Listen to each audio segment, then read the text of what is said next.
Praise the lord, హల్లెలూయా. 10 అనేటువంటి సంఖ్యను గురించి మొదటి వర్తమానాన్ని మీరు విన్నారు కదూ. వినకపోతే మొదటి వర్తమానం మీకు అందుబాటులో ఉంది. ఈ ఛానల్ను సబ్స్క్రైబ్ చేసుకుని ఈ వర్తమానాలు విని ఆత్మీయంగా బలపడాలి అనే విషయాన్ని మీతో జ్ఞాపకం చేస్తూ ఉన్నాను. ఈ 10ను గురించిన క్రొత్త నిబంధనలో ఉన్న కొన్ని సంగతులు మీతో మాట్లాడడానికి ప్రభువు సహాయము చేయునుగాక. 10ను గురించి మనం ఆలోచన చేయగలిగితే 10 మంది కుష్ఠరోగులు యేసు ప్రభు యొద్దకు వచ్చారు. లూకాసు సువార్త 17వ అధ్యాయంలో ఈ యొక్క సందర్భం మనకు వ్రాయబడింది. 10 మంది కుష్ఠరోగులు యేసు ప్రభు దగ్గరకు వచ్చినప్పుడు 10 మందిని ప్రభు బాగు చేశారు. వారు శుద్ధులయ్యారు, వారు స్వస్థత పొందుకున్నారు అనే విషయాన్ని జ్ఞాపకం చేస్తున్నాను. దాని అర్థం ఏమిటి అంటే 10 స్వస్థతకు సాదృశ్యముగా ఉన్నది. యేసు ప్రభు దగ్గరికి ఎందరైతే స్వస్థత కోసం వస్తారో వారందరినీ బాగు చేసే దేవుడు. భర్తను బాగు చేసి భార్యను బాగు చెయ్యను అని చెప్పే దేవుడు కాదు. అక్కను బాగు చేసి చెల్లిని విడిచిపెట్టేవాడు కాదు. అన్నదమ్ములను బాగు చేసి తల్లిదండ్రులను విడిచిపెట్టేవాడు కాదు. 10 మంది కుష్ఠరోగులను ఎలాగైతే బాగు చేశాడో, అనారోగ్యంతో ఉండి యేసు ప్రభునందు విశ్వాసముంచి ఆయన యొద్దకు వచ్చిన వారందరినీ బాగు చేస్తారు అని చెప్పడానికే 10 మంది కుష్ఠరోగులను యేసయ్య బాగు చేశారు. ఒకవేళ ఏదైనా అనారోగ్యంతో బాధపడుతున్నావేమో, యేసు ప్రభునందు విశ్వాసముంచి ఆయన యొద్దకు రమ్మని ప్రేమతో ఆహ్వానిస్తూ ఉన్నాం. రెండవ 10ని గురించి, ఒక స్త్రీకి 10 వెండి నాణేలు ఉన్నాయి. అందులో ఒక నాణెం పోగొట్టుకుంది అని ప్రభువు ఉపమానాన్ని లూకాసు వార్తలో చెప్పారు. 10 వెండి నాణేలలో ఒక వెండి నాణాన్ని పోగొట్టుకున్నప్పుడు 9 ఉన్నాయి కదా అని సరిపెట్టుకోకుండా పోగొట్టుకున్న ఆ వెండి నాణెం కొరకు దీపం వెలిగించింది, ఇల్లంతా ఊడ్చింది, శ్రద్ధతో వెతికింది. ఆ పోగొట్టుకొనిన 10వ వెండి నాణం దొరికింది. అందరితో సంతోషించింది అనే విషయాన్ని తెలియజేస్తున్నాను. ఈ మాటలు వింటున్న దేవుని బిడ్డ, నువ్వు దేవుడు నీకిచ్చిన వాటిలో ఏదన్నా పోగొట్టుకున్నావా? జాబు పోగొట్టుకున్నావా? సంసారం పోగొట్టుకున్నావా? సంతోషం పోగొట్టుకున్నావా?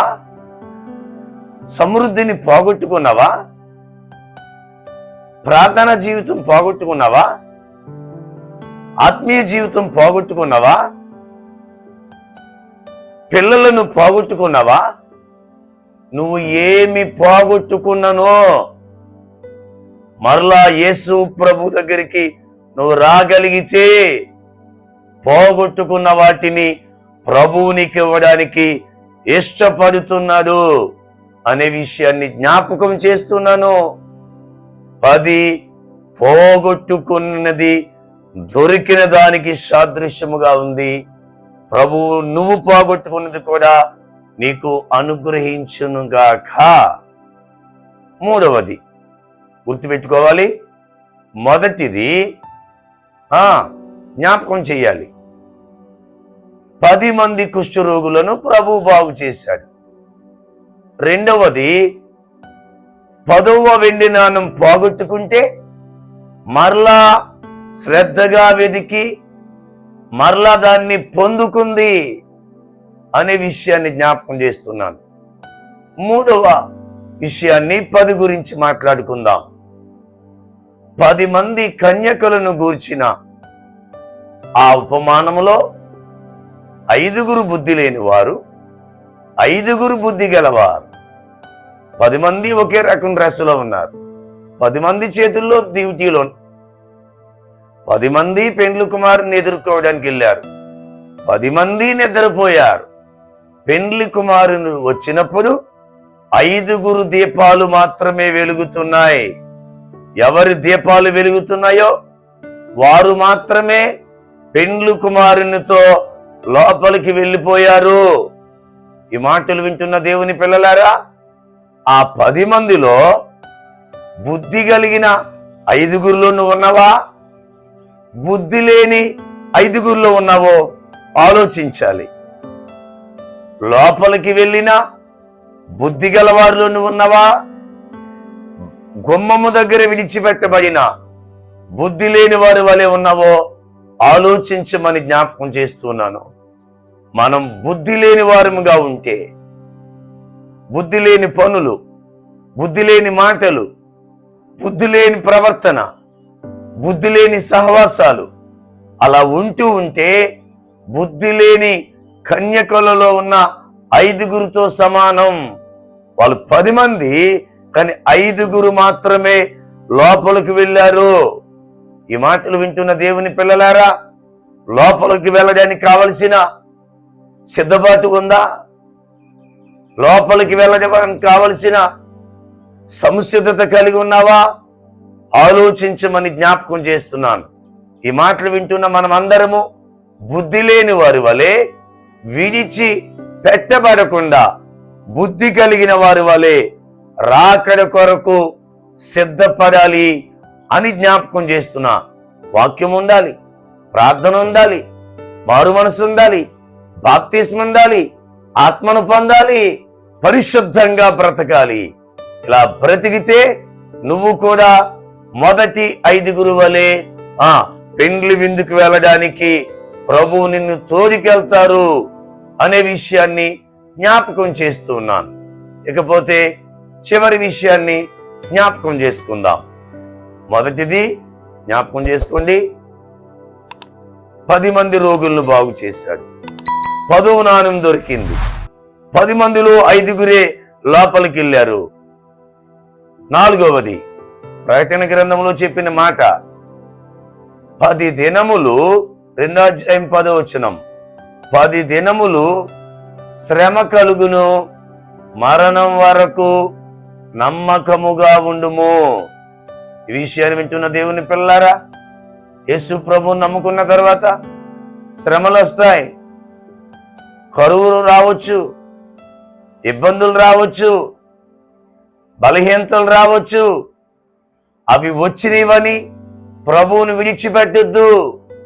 10 దినములు శ్రమ కలుగుతుంది, మరణం వరకు నమ్మకంగా ఉండాలట. ఏమున్నా లేకపోయినా, ఎవరున్నా లేకపోయినా, ఎలా ఉన్నా నీ జీవితంలో మరణం వరకు నమ్మకంగా ఉండటం అలవర్చుకోవాలి. మరణం వరకు భర్తకు నమ్మకంగా, మరణం వరకు భార్యకు నమ్మకంగా, మరణం వరకు తల్లిదండ్రులకు నమ్మకంగా, మరణం వరకు నీ దైవజనునికి నమ్మకంగా, మరణం వరకు నిన్ను రక్షించిన ప్రభువుకి నమ్మకంగా ఉండగలిగితే, నమ్మకమైన వానికి భూమి మీద దీవెనలు మెండుగా కలుగుతాయి. నమ్మకస్తులైన వారిని ప్రభు తన రాజ్యానికి తీసుకెళ్ళడానికి ఇష్టపడుతున్నాడు గనుక నీవు నేను కూడా అన్ని విషయాలలో సేవకులమైన మేము సేవలో నమ్మకంగా ఉండాలి. వ్యాపారస్తులారా, వ్యాపారములో మోసాలు చేయకుండా నమ్మకంగా ఉండాలి. ఉద్యోగస్తులారా, ఉద్యోగములో లంచాలు తీసుకోకుండా నమ్మకంగా ఉండాలి. ప్రజలారా, మీరు చేస్తున్న పనుల్లో నమ్మకంగా ఉండాలి. నమ్మకముగా ఉండి ప్రభువు కొరకు సిద్ధపడగలిగితే, ప్రభువు కొరకు కనిపెట్టగలిగితే ప్రభువు ఆ నిత్య రాజ్యానికి నమ్మకస్తులను తీసుకెళ్ళబోతున్నారు. గనుక మీరు మనము 10 దినములు నమ్మకముగా ఉండినట్లు ప్రభువు కృప అనుగ్రహించునుగాక. ఆమేన్. చిన్న ప్రార్థన. పరిశుద్ధుడా, వందనాలు, స్తోత్రములు. ఈ సమయంలో మీ బిడ్డలతో మాట్లాడడానికి కృప చూపించారు. 10 అనే సంఖ్య మీద 2 వర్తమానాలు ఇచ్చారు. విన్న బిడ్డలు ఆధ్యాత్మికంగా బలపడాలి, ఆధ్యాత్మికంగా స్థిరపడాలి. ఆ విధంగా ఆశీర్వదించి వింటున్న వారి ప్రతి అవసరాలు మహిమలో తీర్చుమని యేసయ్య నామములో అడుగుచున్నాము తండ్రి. ఆమేన్. అందరికీ వందనాలు.